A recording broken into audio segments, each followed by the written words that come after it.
आज हम लोग आपके यूपी बोर्ड की कक्षा 10 और कक्षा 12 दोनों ही कक्षाओं के हिंदी के पेपर में कोई भी व्यवसाय प्रारंभ करने के लिए बैंक के प्रबंधक को ऋण प्रदान करने हेतु एक पत्र लिखना सीखेंगे, या यूँ कहें कि एक आवेदन पत्र लिखना सीखेंगे। चाहे पत्र रहे चाहे आवेदन पत्र रहे, बैंक के नाम से हम लोगों को यही लिखना है। ठीक है। इसके पहले हम लोगों ने पढ़ने के लिए, पढ़ाई करने के लिए किस तरह से बैंक से ऋण लिया जाता है एप्लीकेशन सीखा था। ठीक है, आज इसको सीखना है। तो चलिए एक बार मैं अच्छे से प्रश्न को पढ़ देता हूँ, फिर उसके बाद हम लोग इसका उत्तर लिखना सीखेंगे। तो देखिए, प्रश्न आपसे कह रहा है, अपना कोई व्यवसाय प्रारंभ करने हेतु बैंक के प्रबंधक को ऋण प्रदान करने हेतु या ऋण प्रदान करने के लिए एक पत्र लिखिए या एक आवेदन पत्र लिखिए। तो चलिए लिखना सीखते हैं। तो सबसे पहले आप प्रश्नोत्तर नंबर डालेंगे। आप पेपर में जो भी नंबर होगा यहाँ पर डाल देंगे। ठीक है। और देखिए, 2 प्रश्न होता है। यदि आप नीचे वाला यानी अथवा वाला कर रहे हैं तो बगल में आप अथवा भी ज़रूर लिखिए। इससे कापी जांचने वाले को पता चल जाता है कि बच्चे ने अथवा वाला किया है। लेकिन यदि आप अथवा वाला नहीं कर रहे हैं तो यहाँ केवल नंबर डालिए, अथवा की ज़रूरत नहीं है। उसके बाद प्रश्नोत्तर नंबर डालने के बाद 1 से 2 लाइन छोड़ेंगे और लिखेंगे, सेवा में श्रीमान शाखा प्रबंधक। अब देखिए, सेवा के बाद आपको ये मिलेगा कहाँ? तो देखिए, कोई भी प्रार्थना पत्र हो, कोई भी आवेदन पत्र हो, किसको लिखना है आपका प्रश्न ही बताता है। देखिए, यहाँ पर प्रश्न बता रहा है बैंक के प्रबंधक को, इसलिए मैंने लिखा श्रीमान शाखा प्रबंधक। ठीक है, बैंक के प्रबंधक को लिखना है। प्रश्न में दिया रहेगा प्रधानाचार्य को लिखना है या जिलाधिकारी को लिखना है या मुख्य अधिकारी को लिखना है, ये प्रश्न ही आपको बताएगा। ठीक है। यहाँ पर ध्यान क्या आपको देना है, देखिए, सेवा में लिखने के बाद आप पैराग्राफ चेंज करके लिखिएगा। ये श्रीमान पीछे से लिखिएगा, यहाँ से मत लिखिएगा। कुछ किताबें यहाँ से लिखती हैं, लेकिन मैं आपको सलाह दूंगा कि आप पीछे से ही लिखिए। ठीक है। उसके बाद लिखेंगे भारतीय स्टेट बैंक। अब यहाँ पर ज़रा सा समझिए। देखिए, प्रश्न ने हमको बैंक का नाम नहीं बताया कि किस बैंक के प्रबंधक को लिखना है, तो हम यहाँ पर कोई भी बैंक लिख सकते हैं। सबसे प्रसिद्ध बैंक भारतीय स्टेट बैंक है, तो मैंने यहाँ पर लिख दिया भारतीय स्टेट बैंक। आप पंजाब नेशनल भी लिख सकते हैं, आप केनरा भी लिख सकते हैं, आप ग्रामीण बैंक भी लिख सकते हैं, कोई दिक्कत नहीं है, क्योंकि प्रश्न ने बैंक का नाम नहीं बताया। लेकिन यदि प्रश्न आपको बैंक का नाम बता देता है कि आपको भारतीय स्टेट बैंक को के प्रबंधक को लिखना है, पंजाब नेशनल बैंक के प्रबंधक को लिखना है, तब यहाँ पर आप वही लिखेंगे जो आपका प्रश्न कहेगा। ठीक है। उसके बाद आप लिखेंगे शाखा नैनी प्रयागराज। आप यहाँ पर अपने शहर, अपने मोहल्ले का नाम भी लिख सकते हैं। देखिए, चाहे जितने बैंक हो, उनकी शाखाएं जिस जगह पर खुलती हैं उसी के नाम से उनको कहा जाता है। नैनी में खुली है तो नैनी, आपके प्रतापगढ़ की किसी मोहल्ले में खुली है तो वहाँ का नाम लेंगे। यदि आप जौनपुर के हैं, वहाँ किसी मोहल्ले में खुला है तो उसका नाम होगा। तो आप यहाँ पर कोई भी लिख सकते हैं। और यदि आप बहुत माथा पिच्ची नहीं करना चाहते हैं तो जैसे मैंने जो चीज़ें लिखी हैं, आप सारी चीज़ें वैसे लिख सकते हैं। ठीक है। इतना लिखने के बाद आप विषय लिखेंगे और डैश डाल करके लिखेंगे रोजगार प्रारंभ करने हेतु ऋण प्राप्ति के संबंध में। अब आपको विषय कहाँ मिलेगा? तो विषय भी आपको प्रश्न में ही मिलता है। चलिए देखते हैं। देखिए, यहाँ पर सीधे सीधे कह रहा है कोई व्यवसाय यानी रोजगार प्रारंभ करने हेतु, यानी रोजगार प्रारंभ करने के लिए लोन लेना है। जैसे जब आप कोई प्रधानाचार्य का आता है तो उसमें लिखा रहता है विषय छात्रवृत्ति के लिए, शुल्क माफ़ी के लिए, ऐसे विषय सब में दिया रहता है। विषय के लिए आपको कहीं बाहर नहीं जाना है, तो विषय दिया है रोजगार प्रारंभ करने के लिए। तो देखिए, मैंने यही यहाँ पर विषय लिखा और रोजगार प्रारंभ करने हेतु ऋण प्राप्ति के संबंध में।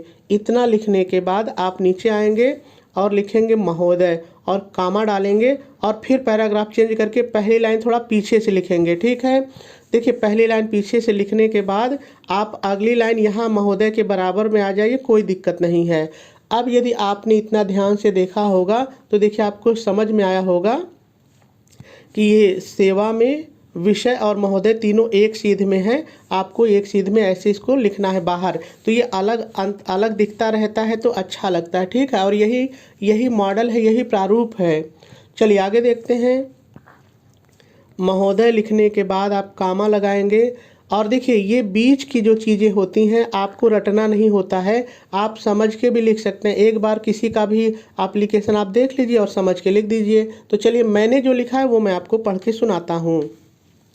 महोदय, सविनय निवेदन है कि मैं एक शिक्षित बेरोजगार युवक हूँ। मैंने बीए के साथ साथ बिजनेस में डिप्लोमा भी किया हुआ है। मैं एक स्टेशनरी की दुकान, अब यहाँ पर आप किराना की दुकान भी कह सकते हैं। यहाँ पर थोड़ा सा ध्यान दीजिए, यदि प्रश्न में किसी दुकान को नहीं दिया कि इस दुकान को खोलने के लिए, तब तो यहाँ पर आप कोई भी दुकान लिख सकते हैं। लेकिन प्रश्न ने यदि आपको बता ही दिया है कि आपको किराने की दुकान खोलने के लिए ऋण लेना है या पेन की कंपनी के लिए आपको ऋण लेना है, अगर ऐसा प्रश्न बता देता है तब आपकी मर्जी नहीं चलेगी, तब आपको प्रश्न वाला ही लिखना, ये ध्यान देना है, ठीक है।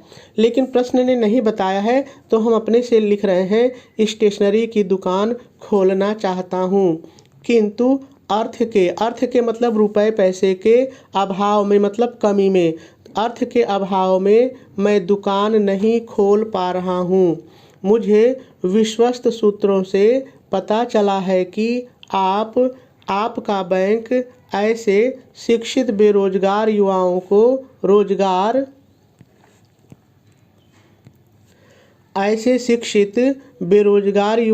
रोजगार प्रारंभ करने के लिए प्रधानमंत्री रोजगार योजना के अंतर्गत ऋण प्रदान कर रहा है। मैं इस योजना का लाभ उठाकर 1 लाख रुपए का, अब यहाँ पर आप 1.5 लाख कह सकते हैं, 2 लाख कर सकते हैं, जो भी आपकी मर्जी हो, ठीक है। लेकिन ध्यान रहे आप जितने का ऋण लेंगे उसका एस्टीमेट बना करके आपको बैंक को देना होता है। एस्टीमेट क्या होता है अभी हम लोग नीचे देखेंगे, ठीक है। 1 लाख रुपए का ऋण लेकर अपना रोजगार आरंभ करना चाहता हूँ। इस हेतु आपकी सेवा में अपने विवरण सहित अपनी भावी माने भविष्य की योजनाओं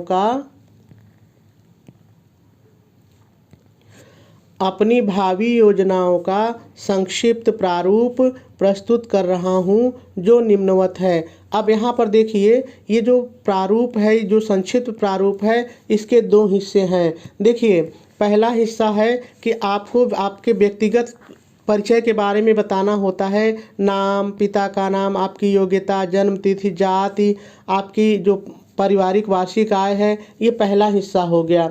और दूसरे हिस्से में देखिए आपको एस्टीमेट बनाना होता है, बैंक को बताना होता है कि जो आप दुकान खोल रहे हैं उसमें कितना पैसा लगेगा। देखिए मैंने 1 लाख लिखा था तो यहाँ पर मैंने 1 लाख का एस्टीमेट बनाया है। दुकान में व्यय हमारा 30,000 का आएगा, ये अनुमानित है, एग्जैक्ट नहीं होता, ठीक है, अनुमानित होता है। मान लीजिए मुझे कापी किताब खरीदने में 50,000 लगेगा और अन्य व्यय में मान लीजिए अलमारी या कुछ भी बनवाना है उसमें 20,000 लगेगा। इस तरह से मैंने 1 लाख का एस्टीमेट बनाया हुआ है। ध्यान रहे यदि आप कोई ऐसा धंधा शुरू करना चाहते हैं जिसमें मशीन लगती है तो यहाँ पर आपका एक कॉलम बढ़ाना पड़ेगा मशीन पर व्यय, और यहाँ पर एक मशीन का व्यय भी आपको लिखना पड़ेगा। यानी आप जितने का लोन लेंगे आपको बैंक को एक एस्टीमेट देना पड़ेगा कि देखिए यहाँ इतना खर्चा आएगा, इसलिए मुझे इतना चाहिए, ठीक है। अब इसके लिखने का तरीका देखिए, मेरा पन्ना छोटा था तो मैंने एक भाग ऊपर लिखा, उसके नीचे ये दूसरा भाग लिखा। लेकिन आपकी बोर्ड की कॉपी बड़ी होती है तो आप देखिए ऐसे भी लिख सकते हैं। पहला हिस्सा यहाँ पर लिखिए, यहाँ तक आधी कॉपी में, उसके बाद बीच में कुछ स्पेस दे दीजिए, जगह छोड़ दीजिए, फिर दूसरा हिस्सा बगल में भी लिख सकते हैं। तो आपके एक ही पन्ने में एप्लीकेशन आ जाएगा, नहीं तो हो सकता है दूसरे पन्ने में चला जाए। तो आप दोनों भाग को अगल बगल लिख सकते हैं, ठीक है। जब दूसरा भाग आप लिखिएगा तो इसको ज़रा सा बोल्ड कर दीजिएगा जैसे मैंने किया है, तो हो जाएगा। चलिए अब इसको देखते हैं कि संक्षिप्त विवरण है क्या और कैसे लिखना है।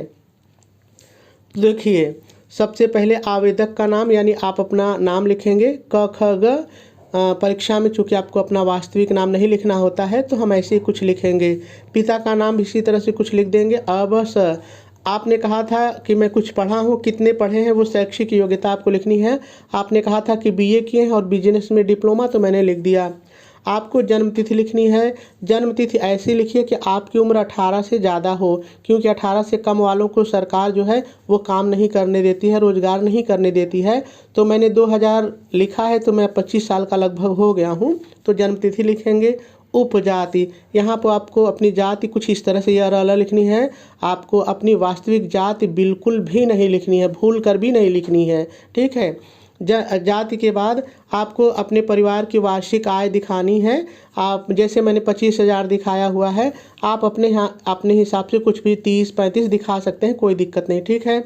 आपको अपना स्थायी पता बताना होता है। जब तक बैंक को ये भरोसा नहीं होगा कि आप कहाँ के हैं, तो कैसे देगा, आप लेके भाग जाओगे, है ना। तो स्थायी पता आप अपना तो लिख देंगे, जो भी होगा। नहीं कुछ चाहते हैं बदलना तो मेरा लिख दीजिए, ठीक है। अगला एक और है, देखिए।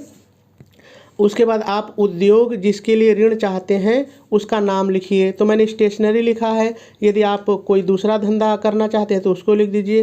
पहला भाग हो गया। चलिए अब हम लोग एस्टीमेट देते हैं बैंक को।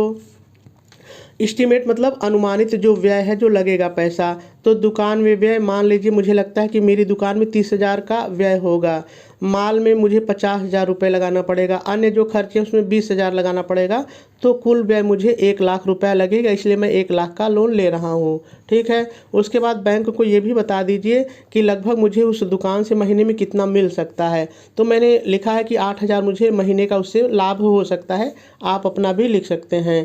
इतना लिखने के बाद आप लिखेंगे, श्रीमान जी से मेरा निवेदन है कि मेरे इस ऋण आवेदन को स्वीकार करके मुझे ऋण प्रदान करने की कृपा करें, ठीक है। उसके बाद 1 से 2 लाइन छोड़ेंगे और लिखेंगे धन्यवाद सहित, और जिस तारीख को आप एप्लीकेशन दे रहे हैं वो तारीख डालेंगे। इधर बगल में आ जाएंगे, भवदी लिखेंगे, और आप अपना नाम क ख जो ऊपर लिखा था वो नीचे लिखेंगे। इतना लिखने के बाद फिर आपको नीचे आना है, संलग्नक लिखना है। आपको पता है कि संलग्नक में हम जितना पढ़े लिखे रहते हैं या लोन के लिए जो भी चीज़ें चाहिए होती हैं वो प्रमाण हमको देना पड़ता है। तो मैंने कहा ना 18 से कम नहीं होना चाहिए। तो आपको आयु प्रमाण पत्र देना पड़ेगा कि आपकी उम्र कितनी है। आपने कहा मैं पढ़ा लिखा हूँ, तो वो आपको प्रमाण पत्र देना पड़ेगा कि आप पढ़े लिखे हैं। आप कहाँ के स्थायी निवासी हैं वो आपको बताना पड़ेगा कि मैं यहाँ का रहने वाला हूँ, और आपको दिखाना पड़ेगा कि मेरी आय जो है इतनी है, ठीक है। संलग्नक लिखने के बाद आपका ये एप्लीकेशन पूरा हो जाएगा। तो देखिए इस एप्लीकेशन का मॉडल कुछ इस तरह से बनेगा। एक बार आप देखिए ध्यान से। देखिए इस तरह से सेवा से शुरू हो करके और इस तरह से आपको लिखना है। ये दोनों आप अगल बगल भी लिख सकते हैं, कोई दिक्कत नहीं है, ठीक है।